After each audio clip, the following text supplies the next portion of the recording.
반갑습니다. 감성 경영론 11주차. 오늘은 11- 건강한 조직 문화의 8가지 특성에 대해서 8가지 특성에 대해서 이야기하도록 하겠습니다. 이 앞전에 전 복습을 하느라고 11-1 내용을 처음에 못했던 부분이 있는데 그쪽을 수업하고 11-1로 넘어오도록 그렇게 하겠습니다. 감성 문화의 형성에서 문화가 많은 영향 요인에 의해서 형성이 되는데, 기업 문화의 원천은 흔히 기업 설립자나 경영자의 가치관, 관리 관행, 그리고 그 성격에 둔다 이렇게 했는데요. 조직 문화는 최고 경영자들의 의식적, 무의식적 선택, 그리고 행동 유형, 경영 철학 등에서 반응해서 그대로 반영하게 된다는 것입니다.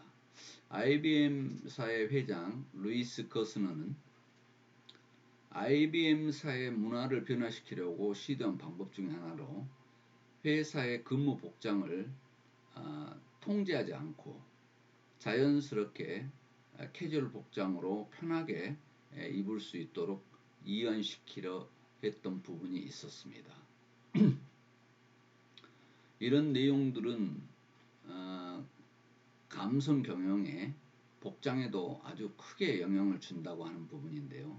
이걸 우리나라에서 공공기관에서 시도했던 적이 있습니다.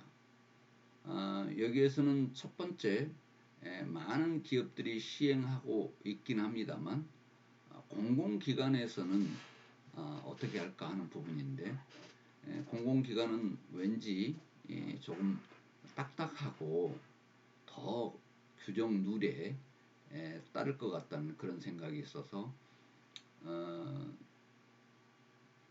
공공기관의 리더자가 자율복장 출근일을 만들었습니다. 보통 정장을 입고 출근하는데 캐주얼 데이라고 하는 것을 해서 자연스럽게 복장을 편하게 입고 출근할 수 있도록 시도를 해봅니다. 그런데 그게 쉽지는 않았습니다. 의외로 편하게 입으라는데도 입지 않는 직원들이 꽤 많아서 분위기를 바꾸기 위해서 실제 공공기관의 이사장이 참여한 구성원들에게 캐주얼 복장을 입은 사람을 격려하고 그 취지를 설명하는 데 노력을 기울이고, 또 SNS 계정을 만들어서 인증샷을 찍어 올리고 또 참여한 구성원들에게 칭찬과 격려 메시지를 남깁니다. 이렇게 해서 죄송합니다. 모든 구성원들이 하나의 새로운 문화를 받아들이고 자연스럽게 제도화 될 수 있었다는 내용인데요. 이 공공기관의 경직된 문화는 새로운 절차나 제도를 받아들이는데 상당히 시간이 걸리고 때로는 습관에 멈춰 있었던 것을 바꾸기가 힘든 그런 것을 볼 수 있었습니다. 왜 그런가 하면 우리나라 공공기관이 요즘은 많이 그래도 유연해졌습니다만 관료적 성격이 아주 강하고 심지어는 어느 조직은 군대식 조직에 가까운 문화 특성을 보였던 것이 공공기관 구성원들에겐 혁신적 변화로 이해됐다는 것입니다. 복장 하나를 바꾸는 것도 마침 혁신적인 변화에 분위기에 물꼬를 트는 그런 상황이 될 수 있었다는 것이죠. 그래서 구성원들과 인터뷰를 해보니까 공직생활 25년에 청바지를 입고 출근한 것은 처음이다는 그런 내용을 이야기한 사람도 있었고, 또 실제로 편안한 복장이 마음을 편안하고 자유롭게 하는 듯하다, 그래서 복장 하나가 그렇게 마음을 편안하게 하고 자유로운 듯한 그런 느낌을 갖게 했다는 중간 관리자의 내용이 있었다는 것입니다. 한 직원은 자율 복장을 한 후 동료들과 대화가 더 많아졌고 회의에서도 개방적이고 편안한 분위기가 자연스럽게 나와서 이전보다 활발한 의견 개진도 하고 소통이 이루어지고 있다고 생각했습니다. 복장 하나가 이렇게 큰 변화를 줄 수 있다는 내용이었습니다. 두 번째 노력은 구성원에 대한 관심과 배려를 표현하는 것인데요. 이를 위해서 업무 현장을 자주 방문하고 구성원들과 대화하고 정서적 교감을 이뤄서 노력하는 모습을 보인 것, 이런 것들이 경영자의 역할이다 이렇게 볼 수 있겠죠. 공공기관 같은 경우는 기관 평가를 고려해서 너무 성과 위주 관리를 하고 또 자기 성과를 부풀리기 위해서 무리한 사업 전개를 진행하고 이런 것에 대해 부정적인 태도로 소극적인 모습을 보였던 다수 구성원들이 마음을 열고 변화한 모습을 볼 수 있었다는 것입니다. 구성원들의 고충을 직접 듣고 또 해결 방안에 대해서 함께 고민하는 모습 속에서 신뢰와 기대를 갖고 적극적으로 자기 자신의 의견을 표현하는 구성원을 볼 수 있었다는 것입니다. 감성문화 형성은 이렇게 복장 하나부터가 시발점이 될 수 있다는 것을 이야기하기 위해서 사례는 너무 단조롭지만 그 시작의 의미는 상당히 크다는 것을 우리는 볼 수가 있습니다. 경영자의 구성원에 대한 관심과 배려에는 비용과 시간이 거의 들지 않는다고 하는 것입니다. 그래서 작은 노력이 이 기업 문화를 변화시키고 경영진을 신뢰하는 가운데서 활기차게 업무를 수행할 수 있게 한다는 것입니다. 문화의 형성과 유지 발전에는 설립자나 경영자의 영향이 절대적인데 이들의 의식적, 무의식적 행동과 철학이 기업 문화로 형성되게 된다는 것을 생각하지 않으면 안 되겠습니다. 물론 사회 규범, 기업의 경쟁 전략, 산업의 속성 및 기업의 기업이 추구하는 가치, 기업의 행동 역량 등 많은 요인들이 문화 형성에 크고 작은 영향을 미치고 있다 이렇게 보면 되겠습니다. 감성 문화를 형성하기 위해서 먼저 경영자의 실천 노력이 중요하다는 것이 여기에서 지금 감성 문화 형성의 영향에 대해서 이야기하고 있습니다. 오늘 저희가 지금 하려는 지금 강의 시간 목표가 11-2죠. 그렇다면 건강한 조직 문화는 문화의 8가지 특성을 보면서 건강한 조직 문화에 대해서 알아보도록 그렇게 하겠습니다. 건강한 조직 구축이 목표인데요. 그렇게 하려면 어떤 특성들을 가지고 있는가 하는 부분인데 조직 내 모든 계층에서 건강한 조직은 개방적이고 겸손한 모습을 보이더라 하는 것입니다. 또 건강한 조직의 강점은 타인으로부터 배우려는 의지와 수용하려는 데서 발생하더라는 것이죠. 두 번째로 구성원들이 개인적 책임을 다해서 노력하더라 하는 부분입니다. 건강한 조직의 직원들은 책임감이 있다, 한마디로 이야기하면 그렇게 볼 수 있겠죠. 그래서 부인이나 책망, 변명 등은 관계를 굳어지게 하고 갈등을 심화시킨다는 것입니다.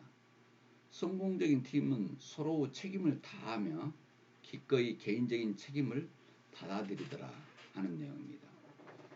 그래서 성공적인 조직은 책임감이 있고 또 기꺼이 개인적인 책임을 받아들이는 그런 조직을 건강한 조직이다 이렇게 생각하면 되겠습니다.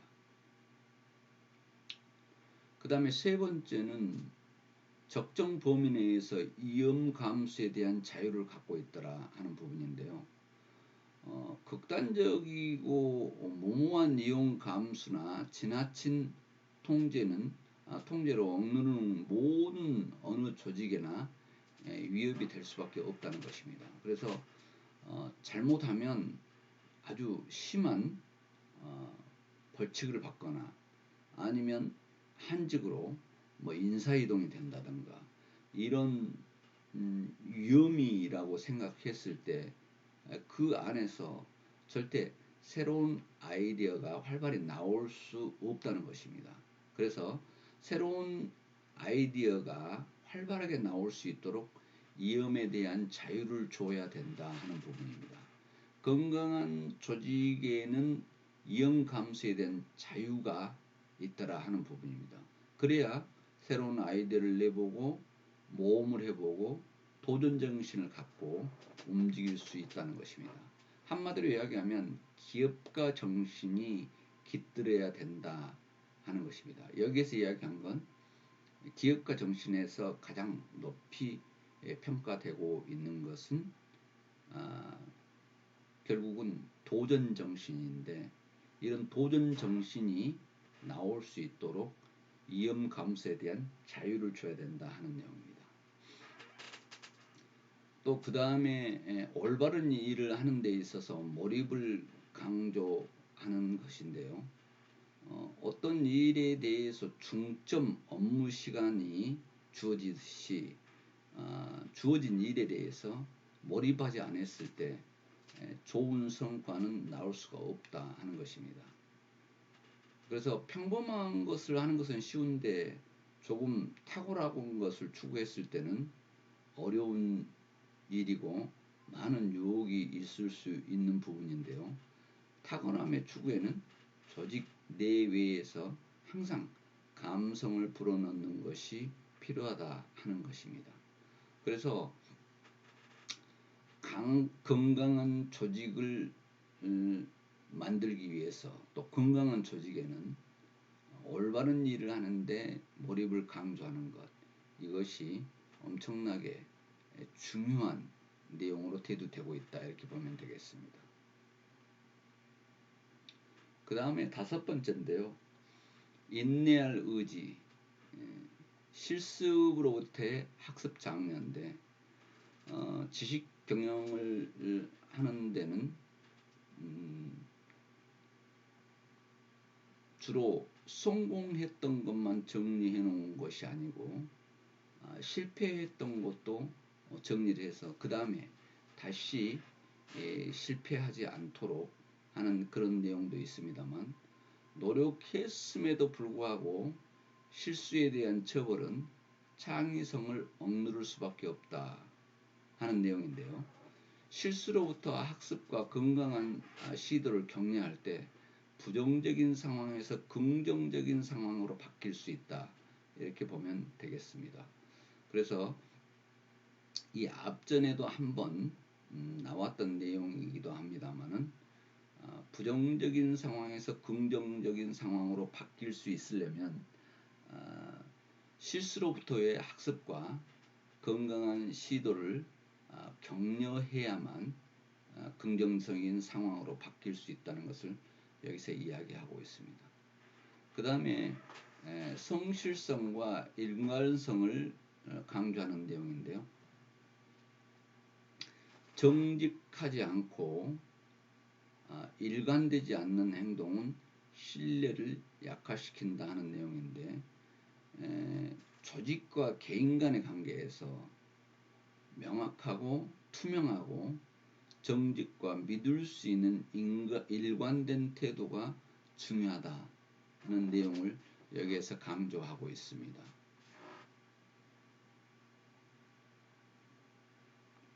지금 건강한 조직 문화는 우리가 지금 다 배웠던 것을 다시 한번 이론적으로 정립해 보고 있는 것입니다.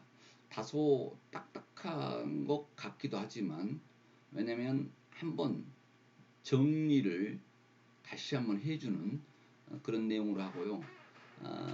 지금 다음 장에서는 이런 사례들을 들어보도록 하겠습니다. 지금은 이론적으로 한번 다시 정리해 보니까 딱딱하긴 합니다만 다음 장에서 감성 경영의 실천 사례들, 베스트 프랙티스들을 한번 보면서 여러분들이 그때 생각했을 때는 조금 더 유연하게 받아들일 수 있는 그런 내용이 되겠다 하는 내용입니다.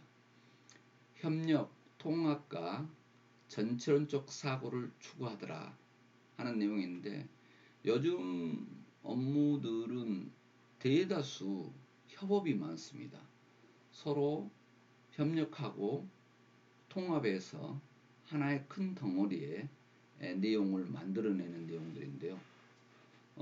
그래서 전체론적인 사고를 추구하는데 영역 다툼과 협의의 사고는 치명적이다 이렇게 보면 되겠습니다. 함께 최적의 아이디어를 설계하고 팀 내 구성원 간 협력을 통해서 실행과 통합으로 조직의 강점을 배가시키는 것이 중요하다 이렇게 보면 되겠습니다. 이 내용은 어떤 아이디어를 설계했을 때 팀을 구성을 해서 팀 내 구성원의 협력을 통하는 협업이 아주 중요한데, 여기서 실행하는 과정의 실행과 통합으로 조직의 시스템 에너지, 시너지를 만들어서 조직의 강점을 배가시키는 것이 중요하다는 것을 여기서 강조하고 있습니다. 난관 앞에서 용기와 지속적인 도전을 강조한다. 지금 여기서 중복되게 이야기하고 있는 것은 기업가 정신이라고도 하는데요. 어떤 도전을 강조한 것입니다. 그래야 새로운 아이디어가 나올 수 있다는 것입니다. 난관에 겁내지 않고 단념하지 않고 직면한 문제에 도전하는 것이 건강한 문화다 하는 것입니다. 그런데 방관하거나 하는 경우를 볼 수 있는데, 건강한 조직이 되려면 직면한 문제에 도전하는 것이 건강한 문화다 하는 것을 여기서 지금 이야기하고 있습니다. 감성문화 형성을 위한 경영자의 실천 노력, 이 내용이 지금 중요하다 했는데요. 경영자들 중에는 감성문화가 기업 성과에 기여할 수 있는 것인가에 대해서 의문을 제기한 사람들도 있습니다.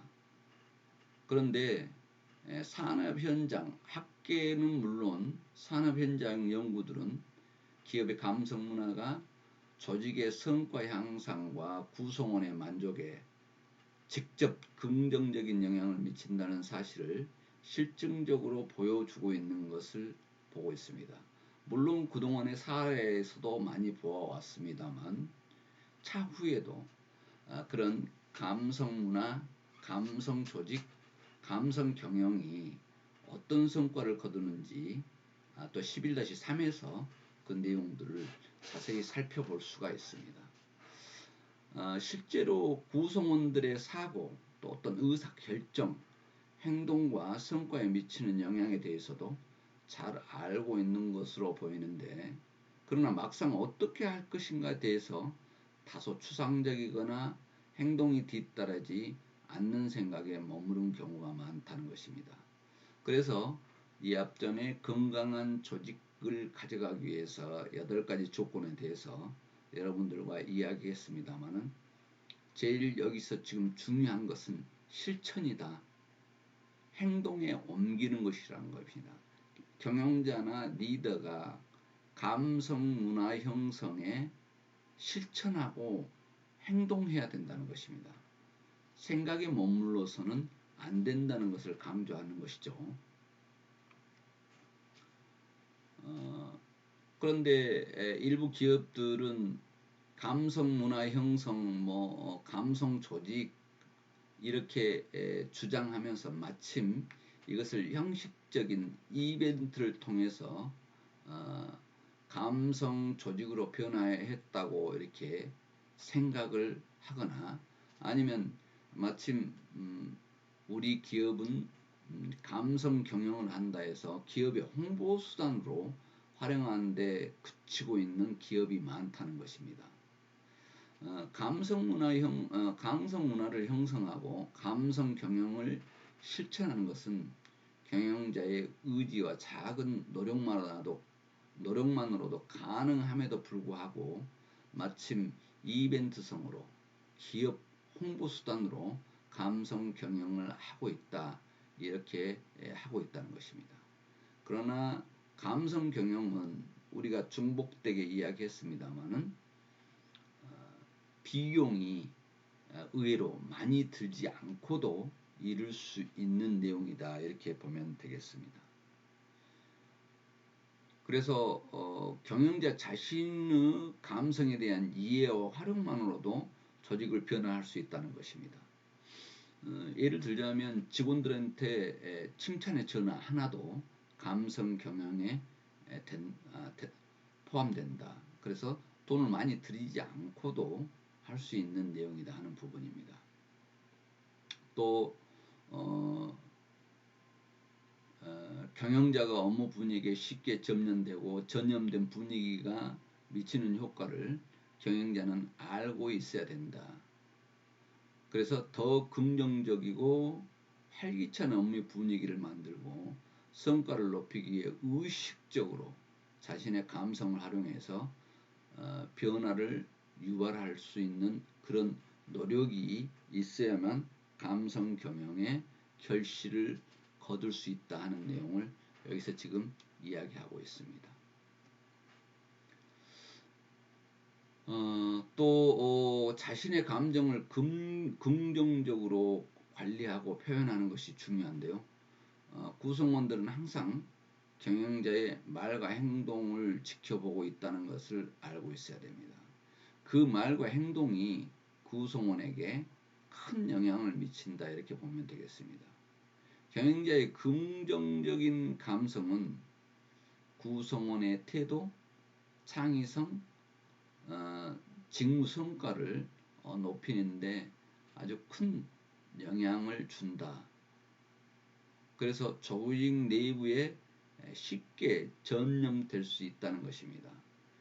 긍정적인 감성은, 그런데 경영자의 부정적 감성은 오히려 대부분 구성원들에게 좌절감과 실망감을 갖게 한다. 결과적으로 구성원 개인과 조직의 목표 달성을 어렵게 한다는 것입니다. 그래서 감성문화 형성을 위해서 경영자는 다음과 같은 노력을 기울여야 하는데요. 거기에 대한 내용을 몇 가지를 정리해 보도록 그렇게 하겠습니다.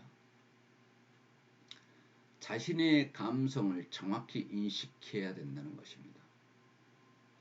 경영자와 리더들은 자신의 감성과 무드를 의식적으로 인식하고 팀에 유용하지 않는다면 감성 변화를 시켜야 된다는 것입니다. 그래서 자신의 감성을 정확히 인식해야 된다. 자기 감성이 어떤 것인가를 알아야 된다는 것이죠.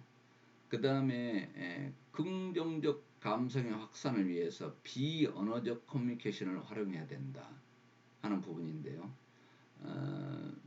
바디랭귀지라든가 얼굴 표정, 톤을 통해서 이루어진다고 하는 부분인데, 비언어적인 행동, 이 내용은 뭐 팔짱을 끼고 있거나 얼굴색이 변해 화가 나 있다고 보이거나 뭐 이런 내용들, 비언어적 행동이라고 봐야 되겠죠.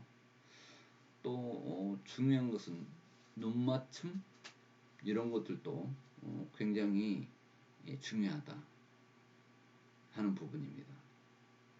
또 뭐 화난 표정의 목소리 톤이라든가 이런 것들도 굉장히 크게 영향을 줄 수 있는 내용인데, 이런 것들을 좀 더 비언어적 커뮤니케이션을 감성적인 내용으로 잘 관리할 필요가 있다 하는 내용입니다.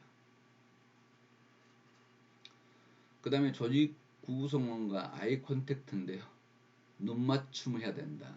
구성원과 아이 컨택트가 중요하다고 그랬는데 눈맞춤을 할 수 있는 그런 내용인데요.